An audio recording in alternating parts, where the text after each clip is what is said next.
tarde, boa tarde. Começamos mais uma live, nosso Setembro Amarelo. Nosso Setembro Amarelo está aí. Muita gente falando dele, conversando sobre ele. Eu acho assim que é interessantíssimo esse assunto. Tenho certeza que todas as lives que nós estamos fazendo, profissionais estão aqui comigo, cada dia um diferente do outro, com uma perspectiva diferente, mas sempre com uma verdade, querendo te ajudar, querendo fazer com que você tenha mais alegria, mais sucesso e, lógico, muito mais felicidade, né? Felicidade para mim, aliás, é o estado de espírito da pessoa.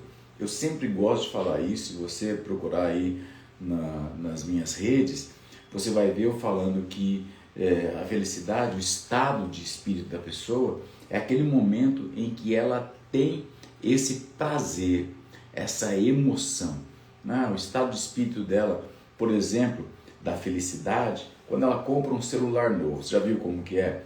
A pessoa recebe aquele celular e ela ama aquele celular, e ela fica apaixonada pelo celular, né? E ela vai falando, ai, como o meu celular é maravilhoso.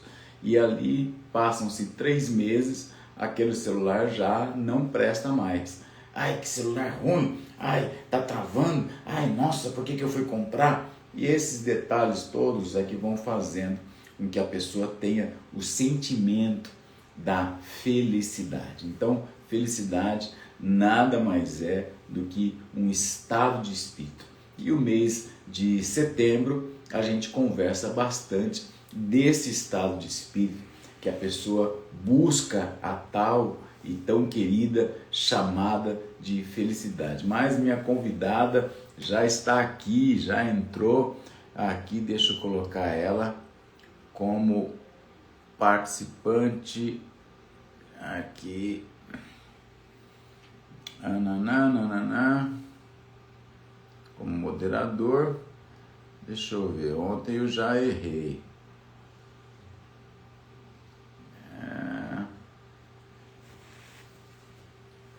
Deixa eu ver. Cadê? Sulenita Severo. Já estou acenando, mas não estou conseguindo colocar ela no vídeo aqui.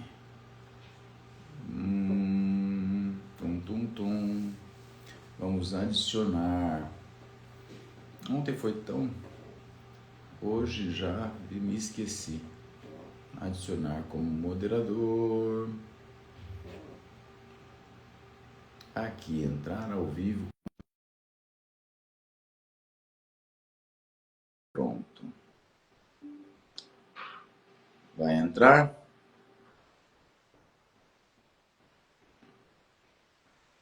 Pronto. Aí, essa tecnologia, Sulenita. Boa tarde. Boa tarde, minha querida. Tudo bem? Tudo áudio, tá bom? Tá ótimo, tô ouvindo bem. Que bom, eu tô usando o fone para abafar um pouco o barulho em volta. E aí, Aí, como vocês, tá? antes da gente começar aqui, você está onde? Acho que eu vou acender minha luz aqui. Vamos ver se fica melhor assim. Fica melhor ou pior? Qual que fica melhor? Do outro com a luz. Ah, com a luz, né? Então vai. Isso, Me ficou diga uma animado. coisa, você está onde hoje? Porque você é mineira, paraibana, né? Paraibana. Eu sou paraibana de nascença. Estava em Minas, Patos de Minas. Inclusive, estava com consultório lá e vim agora para Paraíba. Estou passando uma temporada aqui em São Paulo, no Alto Sertão Nordestino, Meu Alto Deus. Sertão Paraibano. E trazendo até a psicoterapia para cá, né? Apresentando, divulgando, que é, assim, missão de vida e um papel muito importante nosso de levar, né, essa oportunidade das pessoas se cuidarem, se tratarem.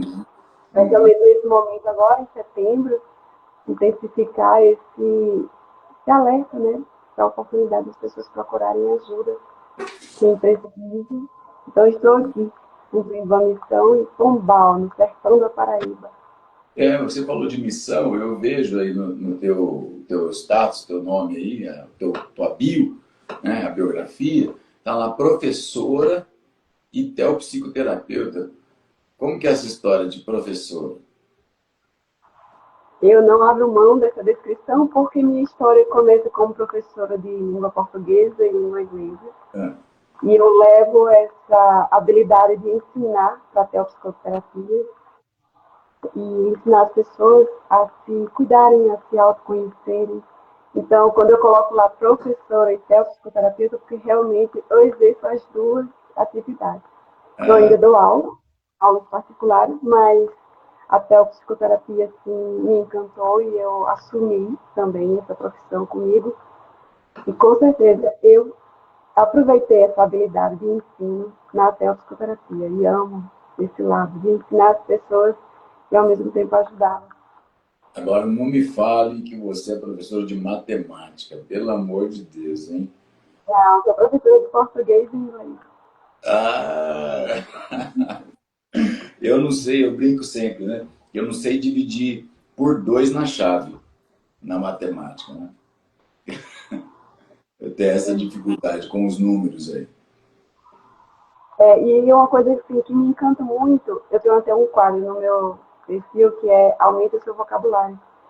Porque eu defendo a ideia de que às vezes a pessoa não tem nem, não consegue expressar o que sente. Então, aumentar o vocabulário não só pelo conhecimento da língua portuguesa, mas aumentar o vocabulário para conseguir expressar o que pensa e o que sente. Isso é muito importante, porque o pensamento, tanto a construção de textos na fala, na escrita, passa pelo pensamento. Então, você tem que organizar o seu pensamento. Então, está tudo muito interligado. E isso, assim, é encantador.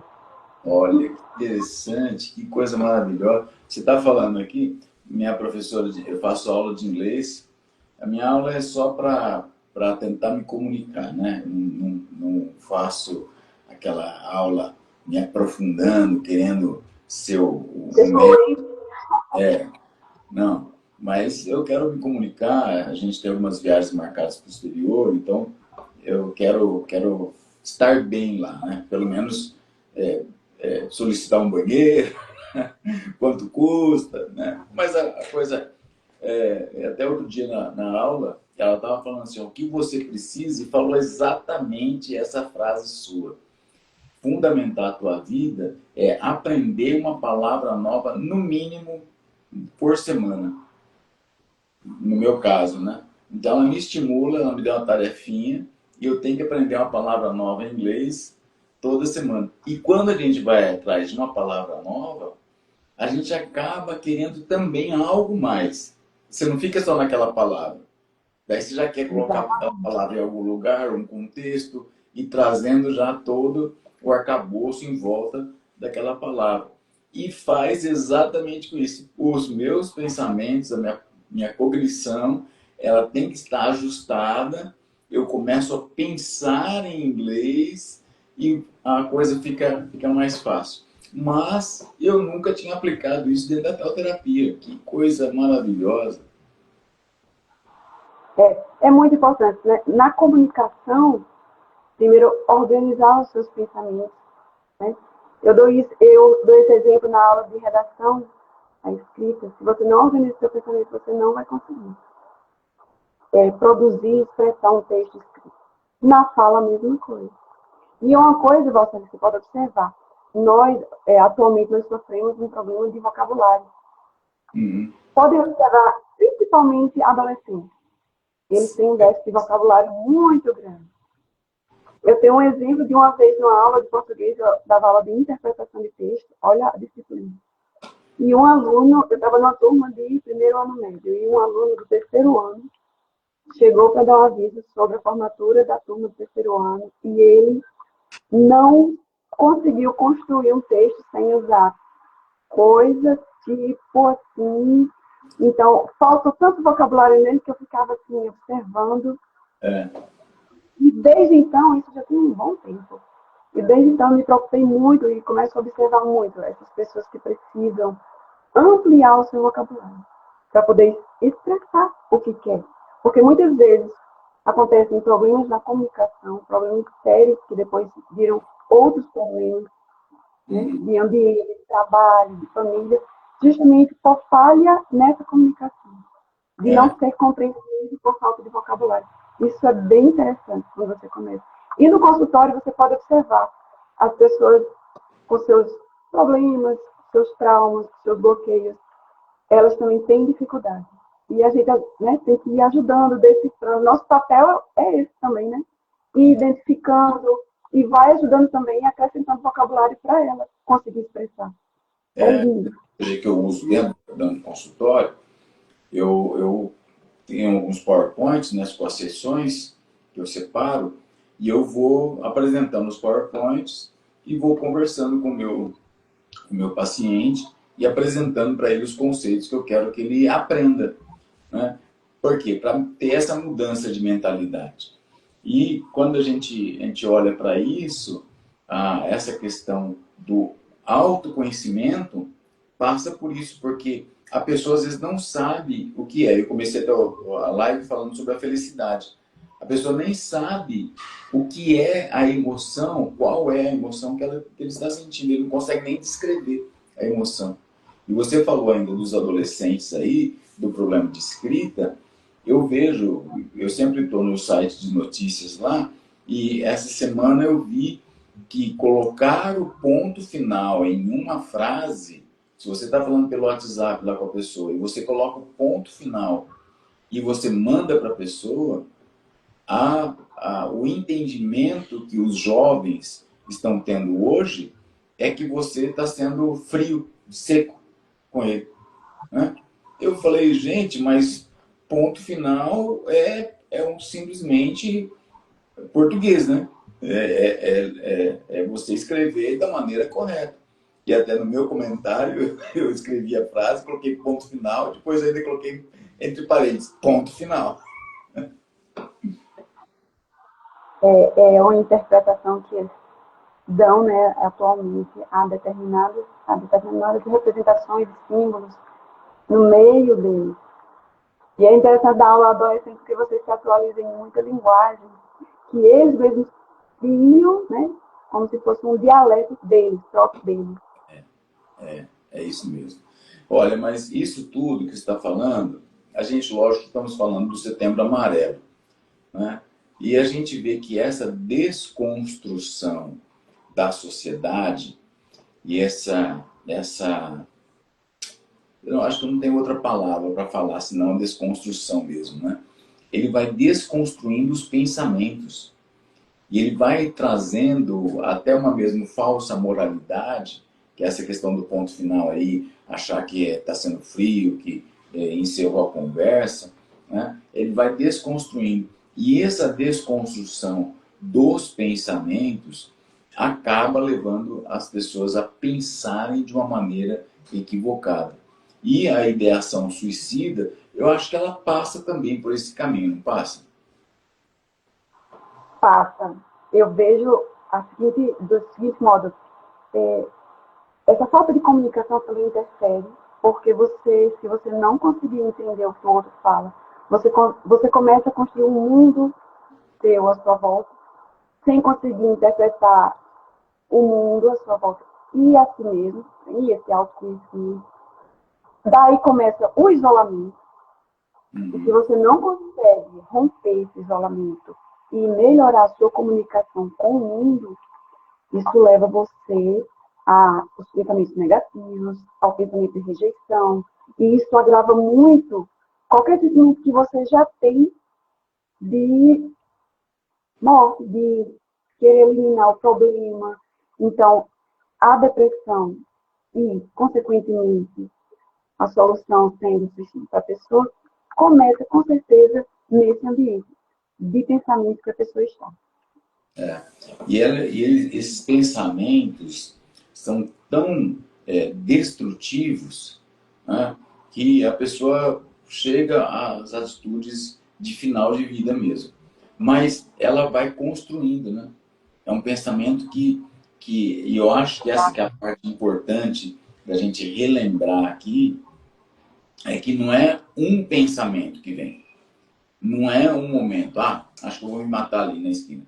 Não é isso. Ele vai desconstruindo o emocional, vai desconstruindo o elo familiar, vai desconstruindo as amizades, vai desconstruindo o momento que a pessoa está vivendo. E esses pensamentos todos se tornam pensamentos destrutivos. Verdade. E eu acho que como a gente precisa ter essas relações, né, íntimas, alguém que a gente possa desabafar. Eu lembro lá que você colocou como é importante o nosso ciclo de amizade, porque essas desconstruções que a pessoa faz vai afetando justamente esse ciclo. Né? Uhum. E você vai se isolando e vai se afastando. E você se torna inseguro, né? A ponto de não conseguir mais buscar uma solução, uma ajuda, uma confidência. E se eu vejo assim, se você consegue alertar, conscientizar as pessoas, por isso que é tão importante, não só no mês de setembro, principalmente no mês de setembro, nós trabalharmos isso para que as pessoas consigam identificar quando uma pessoa está nesse processo, o quanto antes, né? E chegue. Então, aquelas pessoas que estão, digamos assim, bem e conseguem identificar, que estão mais conscientes, conseguem identificar ao seu redor pessoas que têm esse comportamento, de ter a empatia de chegar e perguntar, está tudo bem? De verdade, você está bem mesmo? Né? Porque aí esses relacionamentos começam a se fortalecer de alguma forma. E dar um conselho assim, você não quer conversar? Se não for comigo, com alguém? Porque nossa sociedade individualista, como está, ela só agrava esse problema. Então, quanto mais nós falarmos em rodas de conversas, em grupos sociais, em igrejas, em clubes sociais, escolas, quanto mais nós falarmos, melhor. Eu estava vendo esses dias uma frase que era assim: falar sobre suicídio não é incentivar, é sim alertar, aprender, quebrar o tabu, né? Para que as pessoas entendam. E quanto mais conversarmos, melhor. É interessante. Eu escrevi hoje o texto, nós conversamos um pouquinho, que nós íamos alinhar aqui, né? E eu falando de Jesus Cristo, né? Ou até do apóstolo Paulo também, a gente vê que ele tinha níveis de amigos, né? Eu vi. Não sei se chegou a ver, mas esse contexto, por exemplo, Jesus, ele estava no meio da população, eram muitas pessoas que estavam ali ao redor dele, apertando, querendo tocar nele, querendo falar com ele, e ele estava ali pronto e conversando com as pessoas. É um nível de intimidade que ele tinha, mas ele não ficava, não se excluía disso. Né?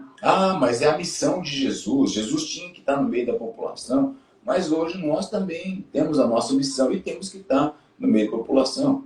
A gente tem que ir para uma festa de aniversário, por exemplo, de parentes, mesmo aqueles parentes chatos, né? O tiozão do pavê, tá lá, né? Né? Todo mundo lá no final de ano, mas a gente tem que estar lá. E ali o tipo de conversa, o tipo de pensamento que eu tenho que construir, colocar ali, é diferente dos outros círculos. Mas nesse momento, eu tenho que colocar um pensamento que é o politicamente correto. Não traz ali um certo desequilíbrio para a vida da pessoa, porque ela não pode entrar naquele momento com uma máscara, né? Ela está lá naquela confraternização do final do ano, tem aquele parente lá chato, tem aquele outro legal, e ela está introspectiva e ela, oi, tudo bem, coloca aquela máscara. É, Se esforça. então, não pode incorrer nesse erro. Pode, mas eu acho que aí passa pela falta do autoconhecimento, né? Porque justamente você tem um encontro familiar, você às vezes quer evitar, mas se você tem a consciência de que você não pode se isolar tanto, não pode evitar tanto esse contato social. Nós temos o Enneagrama, que aponta vários tipos de personalidade, e o tipo 5 é aquela pessoa mais introspectiva, e a gente até entende e brinca que ele queria se isolar. Então, essa questão do isolamento, da máscara, ela, de certa forma, é um pouco necessária para que você tente, pelo menos, né, aquele esforço de tentar conviver com as pessoas. Daí, partir para o isolamento ou para um papel social que tira você de quem você realmente é, aí vai para o autoconhecimento, para que a pessoa entenda que nesse meio em que ela vive, né, e que ela vai ter que, em determinados momentos, porque tem pessoas tão introspectivas que ela tem dificuldade até no trabalho. Então, é a hora de conscientizar que ela vai ter que trabalhar isso aí. Sim. Você concorda? Sim. Que ela tem que trabalhar, buscar. Por isso que a gente sempre fala, né? Você não precisa fazer terapia porque está doente. Você precisa fazer terapia para se entender, para evitar conflitos, para entender de relacionamentos interpessoais, para que você conviva melhor em trabalho, tudo. Então, isso aí já é um passo que você dá e já evita muitos problemas, principalmente essa questão de interrelacionamento, seja no trabalho, na família, né? E essas máscaras, não é que elas vão cair, porque você tem um papel social que você vai desempenhar, né? Mas você vai entender como isso funciona. E isso dá uma leveza. E aí vai evitar até aqueles pensamentos negativos que nós estávamos falando. Eu sempre falo que a gente tem dois tipos de terapia, né? A gente tem aquela terapia patológica, para você ajudar uma pessoa que está com um transtorno, está com dificuldade e tal. E a segunda terapia, que é a terapia do autoconhecimento. Que essa, eu acho que todas as pessoas, independente de credo e religião, como a gente brinca, né? Todo mundo deveria fazer essa terapia. Eu tô montando, nós montamos, na verdade, já, chama 15 pilares, desculpa, são 12 sessões, 4 pilares do eu restaurado. Então, ela dá 4 pilares da sociedade para você ter a tua vida bem, estar bem, né? Ter a tua vida comum, onde quer que seja no trabalho, seja na igreja, seja em casa, mas você estar bem com você mesmo e poder participar dessa sociedade que a gente tem tão doente, com pessoas tão difíceis, às vezes, de convívio, né? Mas quando a gente vai para essa sociedade nossa, que seria a nossa família, ou mesmo o ambiente de trabalho, que é um ambiente menor, eu já considero que é ali o segundo nível que Jesus teve. Ó, quem está aí? Quem está aí? Deixa eu ver essa criança. Olá! Quem que é você? Está perguntando quem é você. Como que ela chama? Ela não participa das minhas lives, assim, ela quer o colinho da mamãe. Ah, que delícia, que delícia.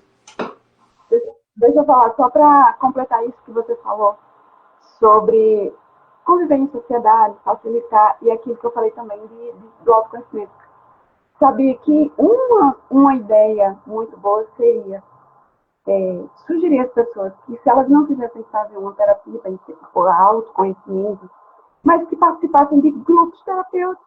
Né? E é uma missão também de grupos sociais levar grupos sociais, né, que nós já conhecemos, são mais comuns em nossa sociedade, que eles levassem para dentro dos trabalhos em grupo a uma terapia.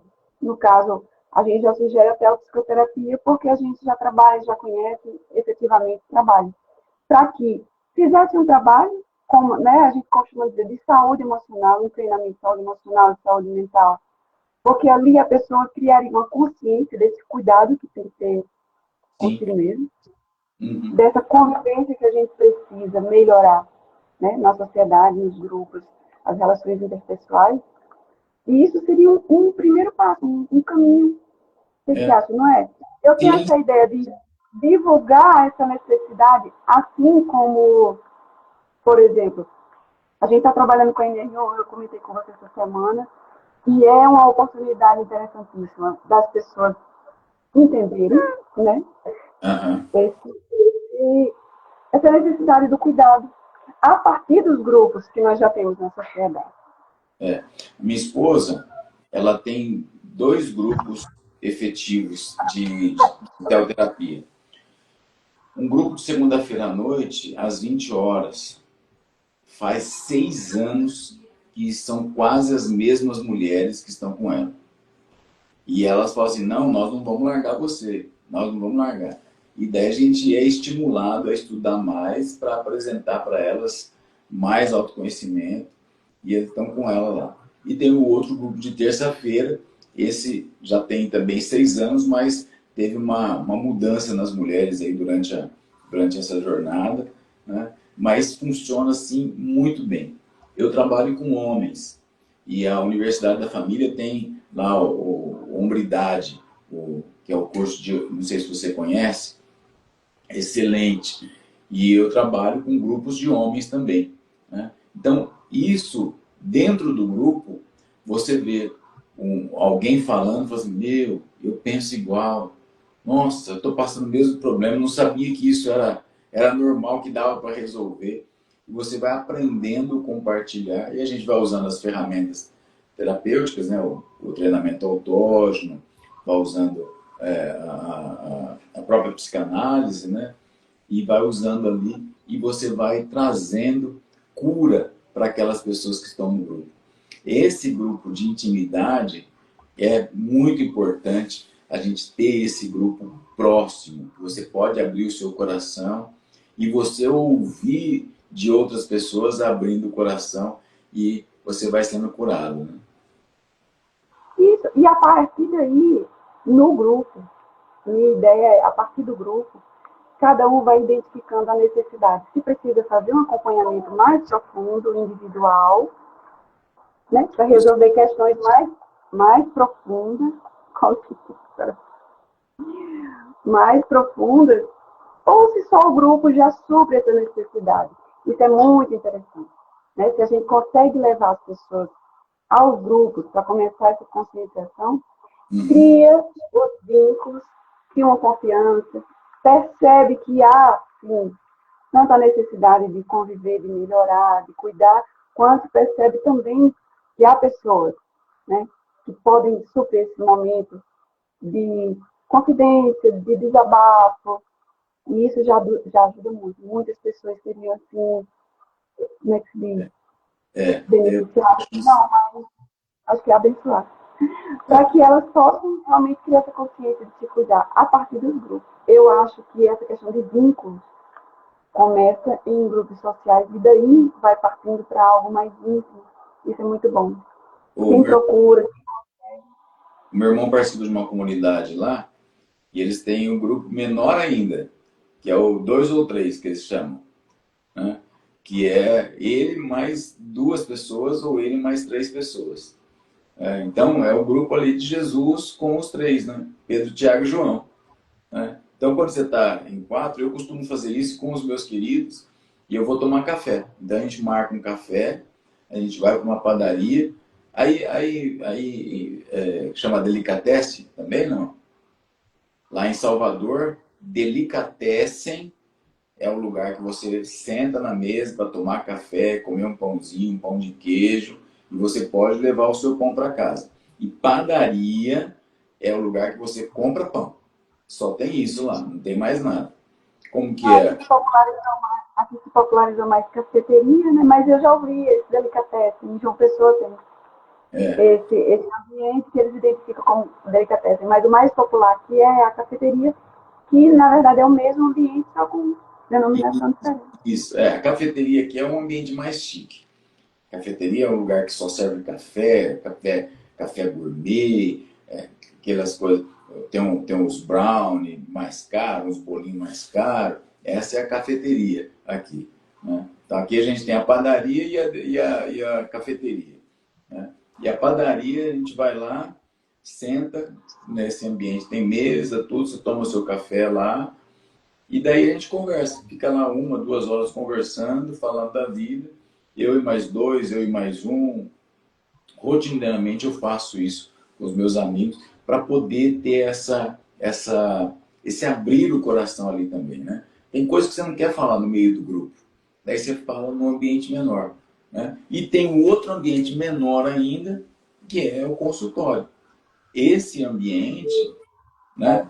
E eu sempre falo que é um ambiente sagrado. Não sei se você considera ele assim também, mas é um ambiente sagrado, né? É a palavra sagrado do hebraico, do grego, é intocável, né? Então é um ambiente intocável, um ambiente que você está ali, a pessoa rasga o coração, fala as suas necessidades.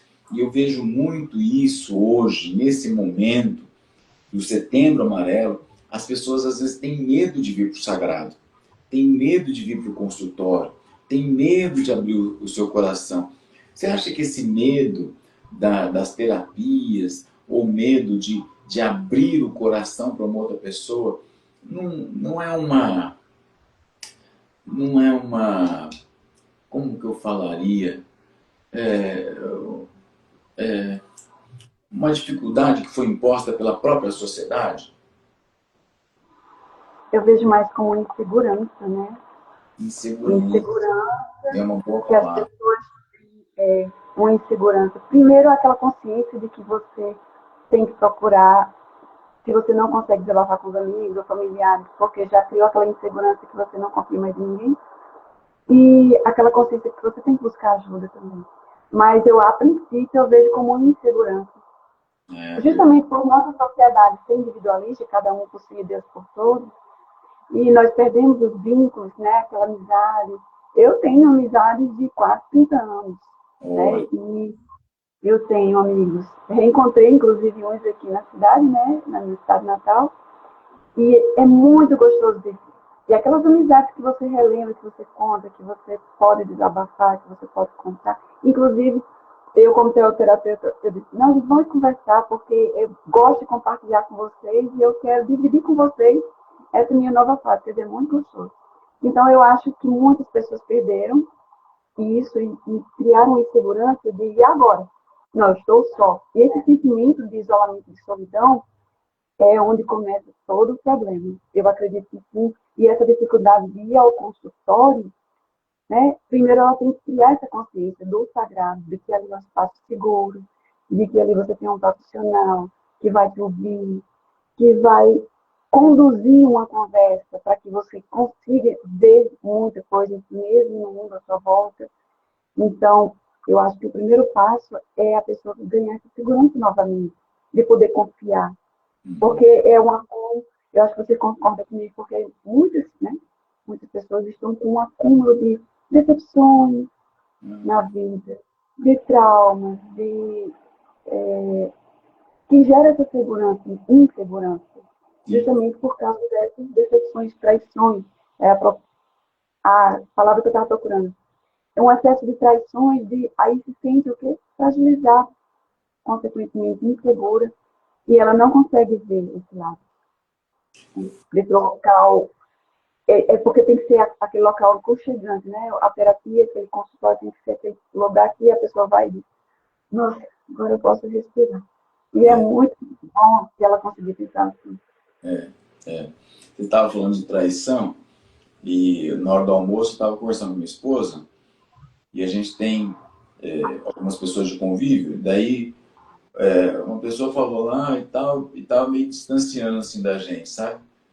Daí eu falei assim para ela, nossa, eu tenho esse sentimento ainda de traição, né? A pessoa está me traindo com outra. Ela falou, não, é normal da sociedade. E eu tive que relembrar que de fato é um espaço normal. Porque a gente, às vezes, a gente considera tanto os nossos pensamentos que a gente esquece de considerar a normalidade da vida. E nós entramos, no meu caso específico, né? Eu achei que era traição, né? Mas na verdade não, é um ciclo, o ciclo natural da vida, né? E tem tantas espécies de traição que a gente tem, né? No trabalho, o patrão te trocar por outro, né?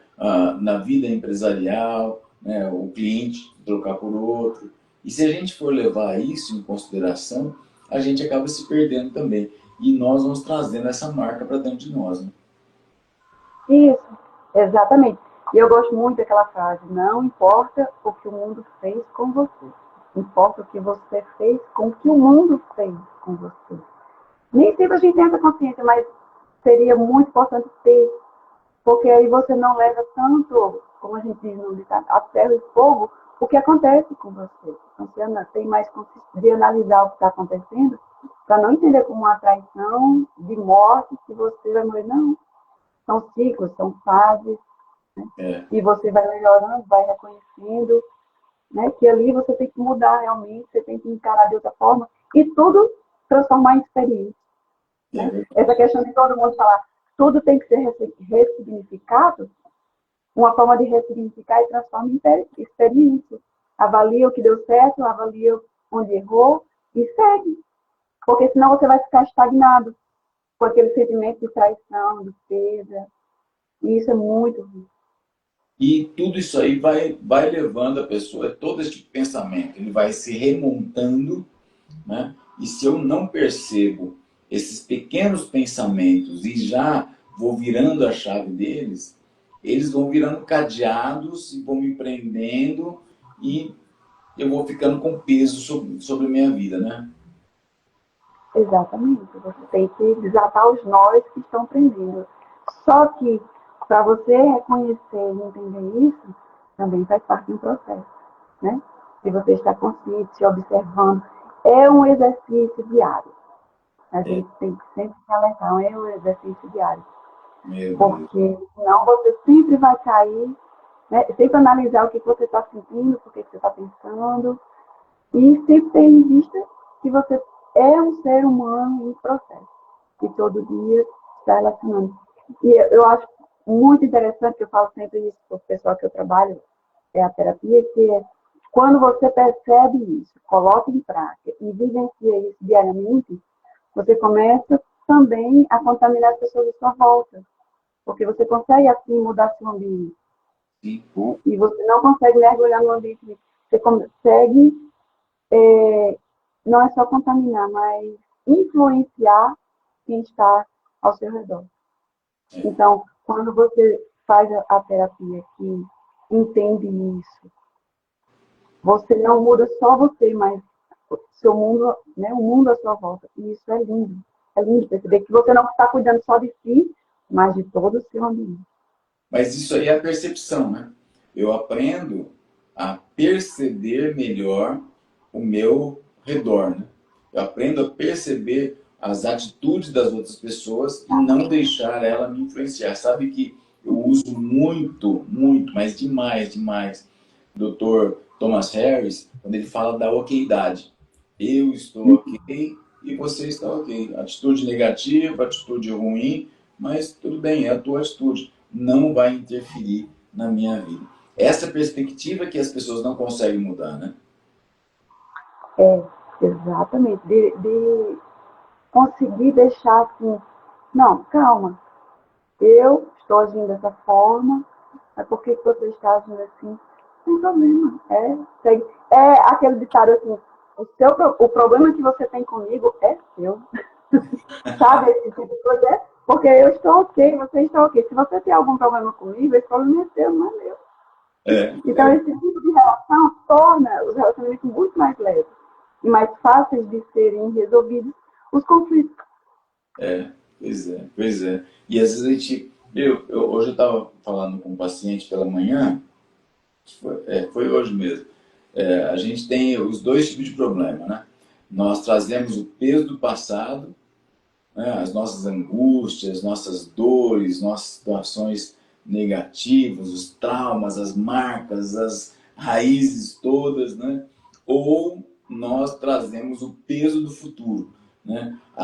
As preocupações, as ansiedades, as tantas dificuldades de um país tão instável que nós estamos vivendo, e a gente vai trazendo essas preocupações. E a gente esquece de viver o momento atual, onde nós estamos, com quem nós estamos. Né? Eu vejo hoje a dificuldade, as famílias não sentam mais para almoçar juntas. Né? Os pais não sentam mais com os filhos, os maridos não sentam com as esposas, não tem aquele momento, e tudo isso vai se pensando. E quando vai falar do assunto, ou é do passado ou é do futuro, mas não fala do agora. Né? Eu estava com um grupo hoje justamente falando sobre a gestalterapia, da necessidade de estar presente. É justamente isso aí, né? É aquele exercício diário de estar presente, ou no que você for fazer. Se você está em casa, você está em casa com sua família. Se você está no trabalho, você está com a cabeça livre. Amém. E como é importante a mesa, né? Sempre foi na tradição universal, em todos os ambientes, na Bíblia também a gente tem isso. E como é importante aquele momento. Então, minha filha, eu dou exemplo, minha filha é a oradora oficial do almoço. Ela não almoça, ela faz aqui em casa. Eu estou passando tempo com minha mãe e ela faz na hora do almoço. Se vocês não oraram, vamos orar todo mundo. Aí tem esse horário todo mundo. Quer dizer, é um momento tão simples, tão pequeno, mas tão importante. Tão Faz importante. toda a diferença.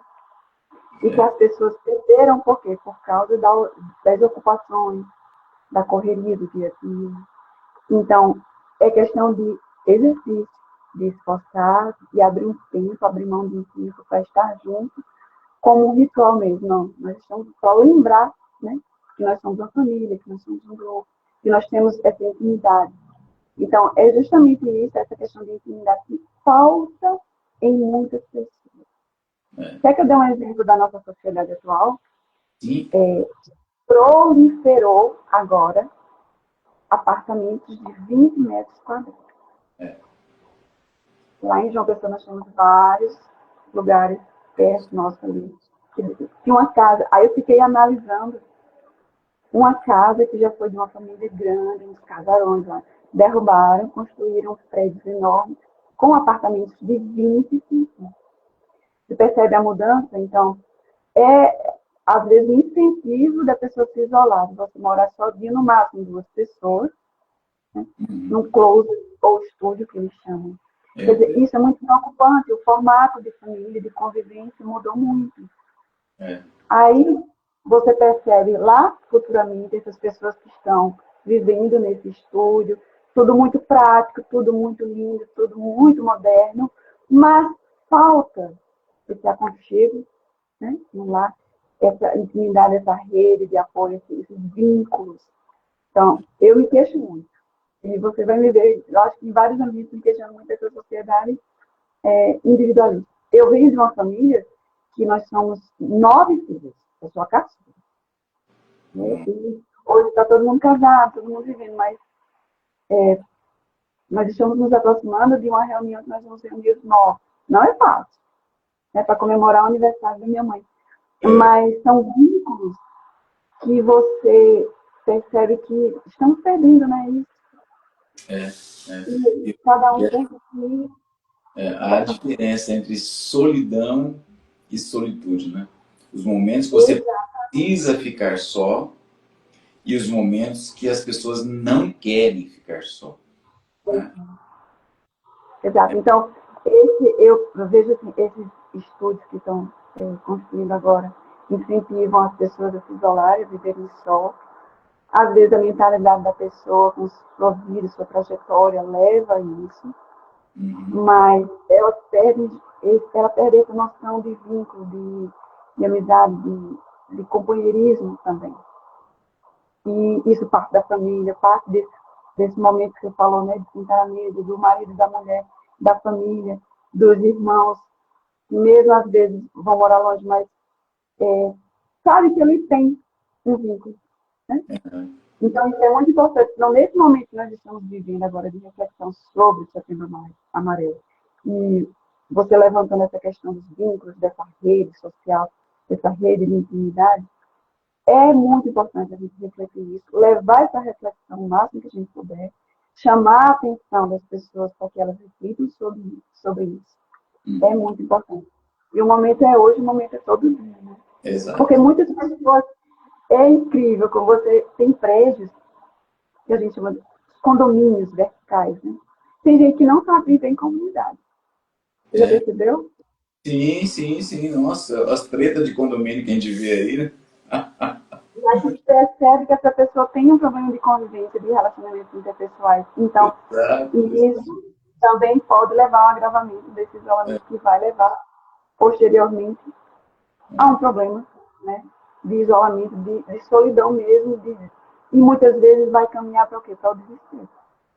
Esse isolamento, porque ela não soube lidar, não soube construir, não soube manter esses vínculos. Está em pauta. Isso aí, está em pauta, sim.